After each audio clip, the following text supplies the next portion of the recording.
From the headquarters of the Guild of Champions, this is the Chris Terrell Podcast, and I am your host, Chris Terrell, and welcome to another week of your weight loss quest. How did this last week go for you, champion? What new challenges did you encounter? But more importantly, what failure did you go through, and what lesson did you get from that failure? Come on now. Don't let a perfectly good failure go by without you getting your lesson from it, because that lesson is your reward for your troubles. Now, if you're new here, I've lost 125 pounds myself after an entire adulthood of chronic yo-yo dieting. Up, down, again. Before I finally got sick and tired of being sick and tired, and I made some permanent, meaningful, and actual changes to my lifestyle, habits, routines, environment, community, and to my systems of belief. Because it's all of those things that create the results in your life. And if you want to get an entirely new set of results in your life, you're going to have to go change all 6 of those things. And yes, indeed, it is going to take time. And yes, indeed, it's going to take time. Did I mention it's going to take time? Here's the thing about time. Time is one of the most valuable, precious resources that you have. You see, no amount of money can buy back a single moment of time once it's been spent. Once the now has become the past, you cannot ever make the past be the now again. And you can never change what happened. And you, right now, you are living with the results of the choices you made in the past, in your former nows. That's what you're living with. You are living with the results of those choices. And remember, it will never be the you of the future that makes a change that alters your life. It'll always be the you now that makes the change. You cannot operate in the future. Your brain doesn't work there. Your brain works now. The future is a fantasy. It's in your imagination, because when the future is here, it is now. The time is now to start making changes in your life. The time is now to push forward. The time is now to look around and say, I don't think I've done anything for the first time in a long time. Now I want to ask you, when was the last time you did something for the first time with your body? When was it? You see, I was just thinking of it. It's been a minute since I've done something for the first time with my body, and I don't know that I'm good with that. I think it is getting time to do some first things, and I want to challenge you to look at yourself. Some of you I know. Recently, you did a 5K for the first time. You walked 10,000 steps for the first time. You did 10,000 steps every day for 3 months for the first time. That's amazing. But you got to remember, one day the journey's going to be done. When you first get started, you get so many personal bests in a thing. It's a fun phase. The first year of journey there was so many personal bests in that first year of running. The second year, way less. The third year, even less. You have to start working a lot harder to get them personal bests. But let me redirect myself back to what I wanted to talk about today. It's the first part of the year. New year, new me. New year, new you, right? I saw a thing on the internet, as you see things on the internet, but it said something like, if you do a new year with the same old habits, it won't be new year, new you. It'll be new year, same you, or old you, or something like that. But I thought that was really important. If you're a listener of the podcast for a while, you know that I start every episode with your byproduct of your lifestyle habits, routines, environment, etc. Well, the habits part's really important. You must create new habits. How do you lose weight and keep it off?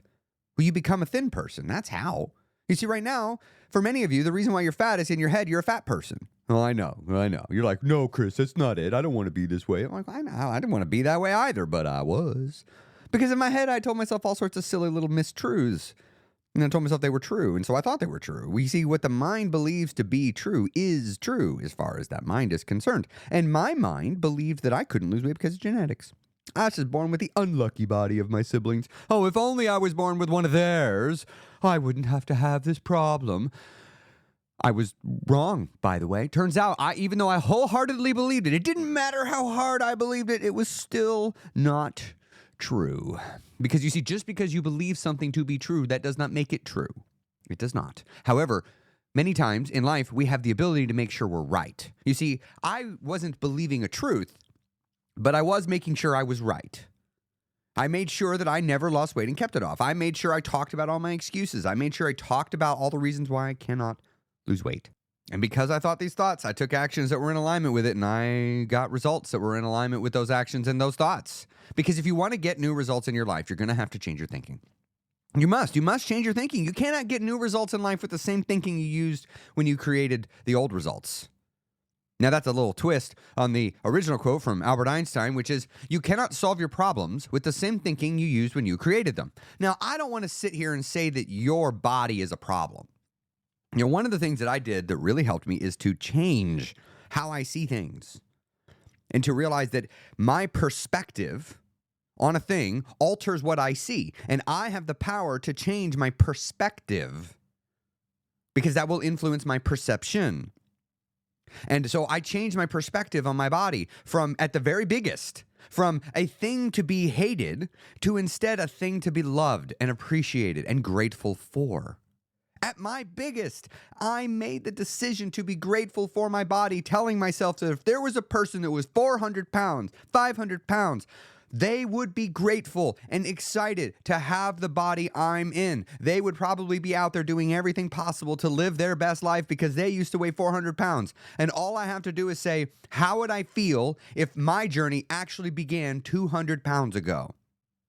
Because I'm telling you, your 350-pound body, some of you think no one would ever want this. Yeah, I have friends that started their journey north of 500 pounds. I've worked with clients that have started their journey north of 600 pounds. Think about that. Your 350-pound body is damn near half of their body size. They would love to be where you are. It's going to take them years of hard work just to get to where you're starting from. And I started thinking like that about my body. And I'm like, oh, let's change how I see things. Let's see it as a good thing. Let's just choose to just throw out the old script of, oh, I don't love my body. Oh, I don't like this. This is terrible. It's a problem. It's got to go. Let's just throw that script out. Let's write a new one. And let's let this new script say, I love my body, but I don't want this one. I want to change it. I want to upgrade it. This body deserves to be the best possible version of itself that it can be.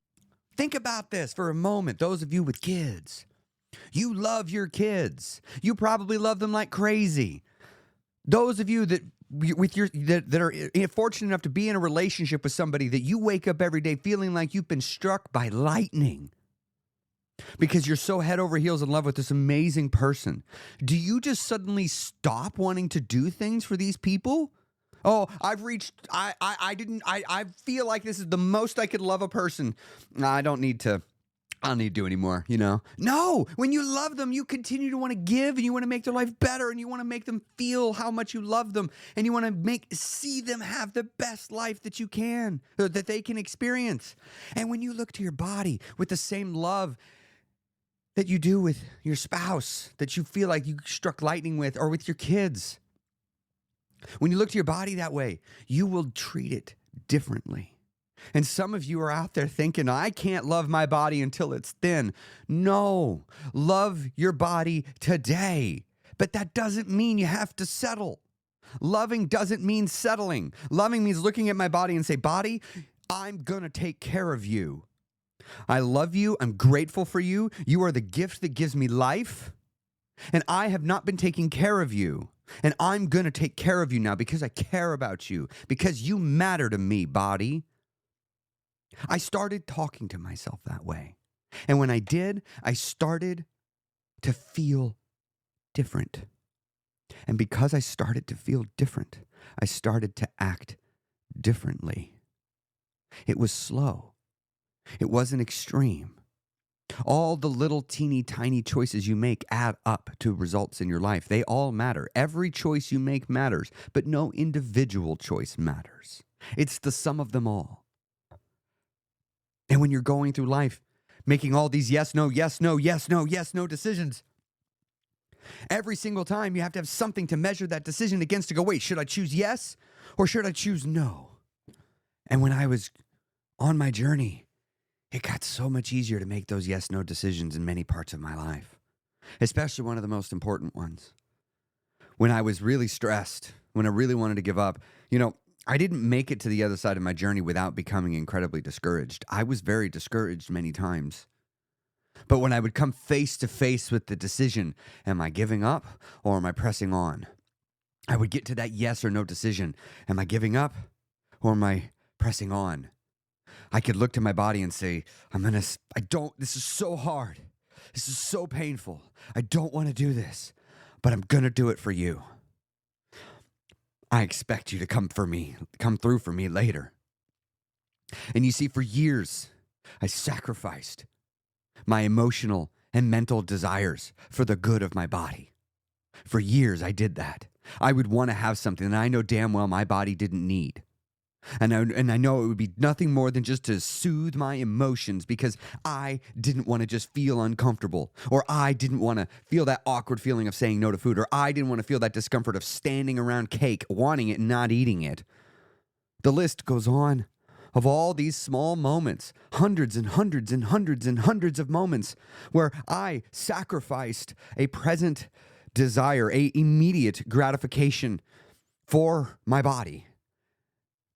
And in hopes, on faith, that gratification will come back to me deferred, but it will come back with interest. And it will get it back greater than what I gave. And you see, I felt like I was sacrificing. I constantly felt like I was sacrificing. And then, one day, my body showed up for me. One day, my body endured a level of abuse because life demanded it from me.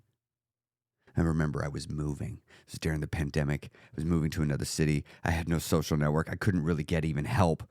And I pulled up to a storage unit with a full moving truck and a storage unit. And I had to somehow get all this stuff outside of the moving truck into the storage unit by myself. It's a 15-foot moving truck filled to the brim with my pickup truck in tow on a trailer, also with the bed filled up and inside the truck filled up. And I had to get it all out in a day. My old self would not have been capable of doing it. My body physically could not have held up to it. I would have had no choice but to, I don't know what I would have done, because in this scenario, I would have had to pay hundreds of dollars to solve this that I didn't have. And so what did I do? I counted on my body. And I was able to get that entire trailer unloaded. Not only was I able to get it unloaded, I enjoyed myself the entire time because I could handle it. It wasn't hard. Yeah, it was boring, but it was easy. My body could do it. I could load up that dolly and wheel everything in and out constantly. I could pick up the heavy stuff. I could stack it. I could move it. I could twist. I could contort. And I could just do it all damn day long. Why? Because I had been taking care of my body for a while. And my body showed up for me. And that kept happening. And then when I wanted to go do fun things, I wanted to go out in the woods and explore. I wanted to go hike a mountain and go see a beautiful vista to take that photo. And my body could do it. And then I'd want to go walking all over a city, and my body could do it. And then I want to run a Tough Mudder. I want to see what I can do. And I showed up, and it was easy. I thought it was going to be hard. My body could do it. I'm climbing Mudderhorn. It's this 3-story high obstacle that you climb up on this netting. And I remember I'm climbing it, and it just feels effortless. I'm like, body, just use your muscles. And I'm just pulling myself up. I'm like, what? I remember walking up to a 10-foot wall, looking up to it, and I'm like, I have to pull myself up over a 10-foot wall. I have to jump up, grab the top, lift myself up and over it. Not only did I do it, it was effortless. And I'm just standing there on the other side going, what in the world? I've never done that in my entire life. I didn't even know I wanted to do that till I did it. Now I get excited when I see that obstacle. And it's all because when I was in the journey, when I was fat, I looked at my body and said, I love you and I'm going to sacrifice for you today. But I'm looking for a return on my investment. I expect a return on my investment, body. My body and I have an interesting relationship. It's a real good one. You see, we both know that we're dependent upon each other. My body needs me, and I need it. And so sometimes my body will demand that I do something, and sometimes I will demand that the body does something. Like when I'm out running, sometimes my body's like, oh, it stops. Please let us stop. It hurts. I promise if you stop running, I'll stop hurting you. And sometimes I just got to look down at the body and be like, shut up. You're fine. We're not stopping. You better stop hurting me. I could take more pain than you can give me. And you just keep going. And you know why I can do that? You know when I can look down at my body when I'm at mile 22 in a marathon and everything inside of me is screaming to stop? You know when I can be at mile 34 because I've ran an ultra marathon twice and my body is screaming at me to stop and I can say, you keep going. It's because I did a harder thing. I lost 125 fucking pounds over 26 months when I constantly wanted to quit. I would look to myself and say, you got this. You can do this. Don't quit. The problem in the past has always been that you quit. It always comes down to that, but you won't say you quit. What do? I'm going to take a break. That's just you not admitting the truth. You know damn well why you're taking a break. Self, you're taking a break, self, because it's hard, and you don't want it to feel hard, and you're not willing to admit that you're giving in to the hard, so you're just saying, I'm taking a break. Well, guess what, self? We got more in us. We got one more day. I don't know. We might quit tomorrow. I don't know. But I got one more hour left in me. I got one more minute left in me. I'm not quitting. Not yet. I'm not done. I haven't made it. And you see, you, the one listening right now, you see, that was me telling you how I talk to me. That wasn't for you. That was my voice for me. However, I know some of you listening right now, you got a dream in you. There's something you want to do. There's something you want to accomplish. There's something not yet done. And you're afraid. You don't believe you can do it. You're worried you might fail. And you don't believe in yourself. You see, I've seen now a lot of weight loss journeys. Many. I've seen that there's patterns. I've seen that there's natural cycles. And I've seen that there are things that people think are wrong that are actually okay. And many of us, the reason why we get discouraged is because we're in the unknown. We don't know what we're doing. And on a weight loss journey, many of us have tried and failed, tried and failed, tried and failed. And you get this hopeless feeling. You know you're really feeling that hopeless feeling when you say the completely inaccurate phrase of, I have tried every diet out there. No, you haven't. You've tried maybe a dozen or two. You have not. I've tried every possible way of losing weight. No, you haven't. You're being a little dramatic. Why don't you just be realistic and talk about this problem and take down the emotion a notch or two? You've tried a lot of ways. And it's been difficult, and it's been challenging. But why don't we just say the truth? Let's just say it together. The same truth that I had to say to myself. Why don't you and I say it? I want you to repeat after me. Those of you that are still in this, I can't do it. I've tried every diet out there. I don't believe it can happen. I want you to say after me, I don't know how yet. I don't know how yet. The reason why you have not lost all the weight and kept it off is because you don't know how yet. You can learn how. But it is hard. You see, I'm not going to sit here and tell you that I have some way of taking the weight loss journey and making it not hard. I don't. What I have is a way of showing you how to not quit. Because that's what I did. I stopped trying to make the weight loss journey easy. Sure, I did try to dial the difficulty setting down, right? I certainly am capable of making the weight loss journey harder by doing some stupid ass idea like giving up bread, right? I could do that. That takes a hard thing and makes it stupid hard. And I could even double down and make it even worse. But and I'm going to work out an hour a day, 6 days a week with no ands, if, or, buts about it. And if I miss, I'm going to chew myself out. And then I'm going to punish myself by stuffing myself full of food. And then I'm going to feel shame and make myself feel bad about it. See, I could do those things because I've done it. And you know what that does? That takes an already hard thing and makes it stupid hard. And when I keep stacking things like that make it stupid hard, I do actually make weight loss impossible. It's not because it is actually impossible. It's because I gave myself an impossible strategy because I just didn't know any better. I didn't mean to do that. It's not like I was intentionally making my weight loss journey as hard as possible. I was honestly doing the best I knew how under the circumstances and the knowledge I had, taking into account my emotional state of mind. So, I want you to accept that this will be challenging, but to tell yourself that I will not quit, no matter what.